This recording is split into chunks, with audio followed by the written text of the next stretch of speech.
you're the king of the Jews, save yourself. Well, then there was an inscription that read, this is the king of the Jews. Now, one of the criminals hanging there reviled Jesus, saying, are you not the Christ? Save yourself and us. The other, however, rebuking him, said in reply, have you no fear of God? You are subject to the same condemnation. And indeed, we have been condemned justly for the sentence we received in response to our crimes. But this man has done nothing criminal. Then he said, Jesus, remember me when you come into your kingdom. He replied to him, amen, I say to you, today you will be with me in paradise. Gospel. Praise to the Lord Jesus Christ.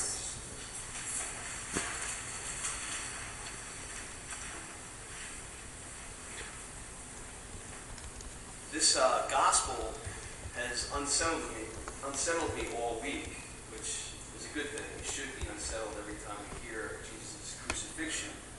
But this was something different. It was something I had never noticed before.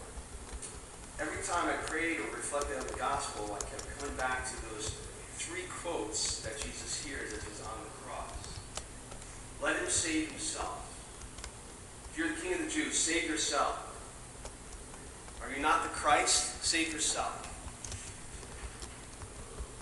It's kind of jarring to realize that in this very small, short gospel passage, it's only 8 verses, that 3 times Jesus is mocked and ridiculed with pretty much those same words, a cold and detached sentiment. Save yourself. Because for me, it revealed a level of hatred that I never really noticed before. Because we know Jesus has been nailed to the cross. He's dying not as a punishment for being a criminal that on some level you could argue, well, the guy's getting what he deserved. You can never make a case for that type of cruel punishment. But with that repeating over and over, save yourself, we see the depths of evil. Because if Jesus isn't God, as so many of them argue that he wasn't, if he was just some crazy guy starting trouble, as they claimed he was, then the leaders and the guards and these passers-by wouldn't need to stand there and witness this spectacle. They didn't really do that for any other criminal. Yet they make a point to be there to witness it all. So the one possibility that they thought he was just this troublemaker, who they taunt over and over with this heartless, save yourself, to a poor man who's powerless and clearly dying. It just seems beyond cruel. But another possibility emerged, which seems even more frightening to me, and that's where I've been stuck on all week. That maybe they did recognize Jesus was who he said he was. And that's why it wasn't enough just to have him sentenced to death. They wanted to be there. And at best, they're putting God to the test. Well, Jesus, supposedly you did all those miracles and stuff. Let's see you get out of this. But at worst, they decided to kill God. Both sound so shocking that can't be it, right? And I think that's why it bothered me so much all week. Yet, think about it. Let's not look back at this scene as like a historic event of Good Friday some 2,000 years ago. Isn't that scene played over and over? Don't we put Jesus to the test? In smaller ways, but God, if I get that job, Lord, if I ace that test, Jesus, if you cure me of this, then what? Then God is God. Then Jesus is who he says he is, and he deserves my praise and my worship. Then I'll know that he loves me. And if not, then what does the alternative mean? That this has all been some colossal hoax, a 2,000-year conspiracy? That Jesus isn't really who he said he was? that there's no hope, nothing to believe in. Sitting at Mass on a Sunday, hearing these two extremes laid out like this, we realize how irrational that sounds. But when you didn't get that job, or you didn't ace that test, that miracle cure seemed to elude us. Those lies told by the father of lies enters into our hearts. And the doubts and fears start to take root. And we start to think, maybe God doesn't care. Maybe Jesus doesn't love us because he's not operating the way we think he should. And so we start to believe that there's nothing left to do but save myself. And we start to go it alone. They get stuck in this world of isolation around many, many other people who are stuck in that same world of isolation as well. It's an incredible thing to be around a lot of people and be incredibly lonely at the same time. Because God hasn't responded the way I thought he should. I'm not interested in what Jesus has to say anymore. How he wants to speak to my wounds. How he wants to heal my pain. How he wants to relieve my fears. Because I've shut him out. I've convinced myself I have to save myself. So it's easy to hear people look at Jesus on the cross and say, yeah, Jesus, you can do the same thing too.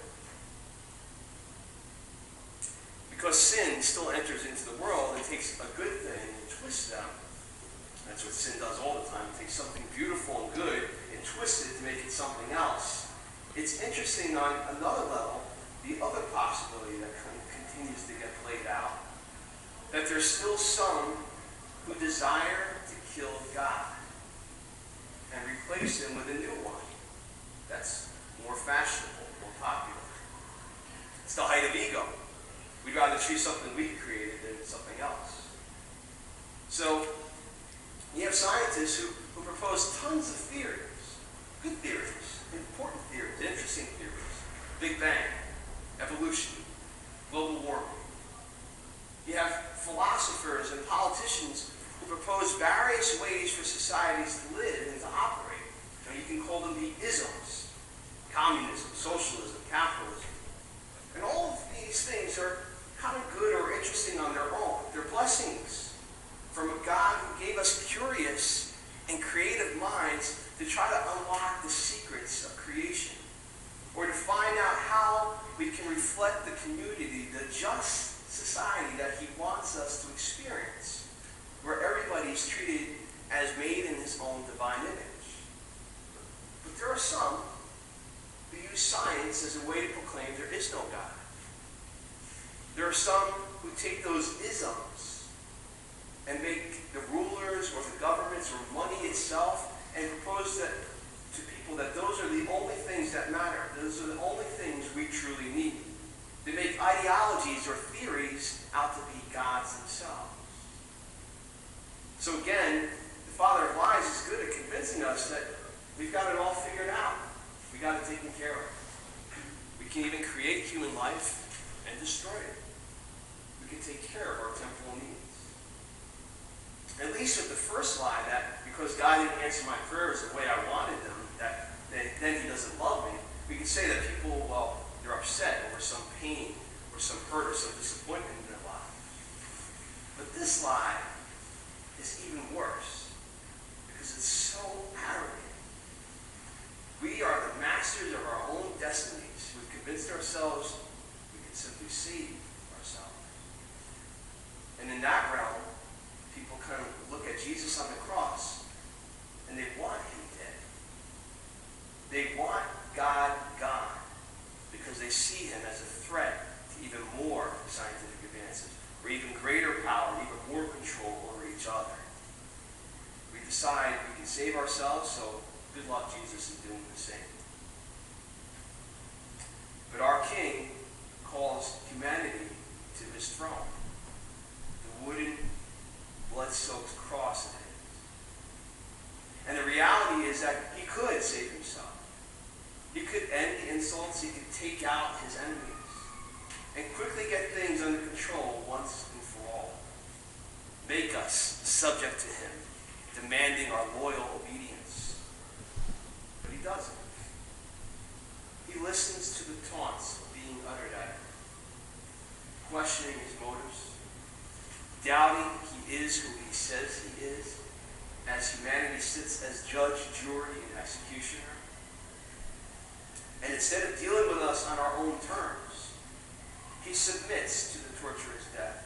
He allows the madness of sin and the Father of lies to believe for a second that they're victorious, as the chorus repeats over and over and over in its demeaning, condescending way, save yourself. Jesus Christ, our King, reigning from that cross, reveals the depth and sincerity and the ultimate victorious authority of his law of love. As he responds to humanity, he says, I'd rather save you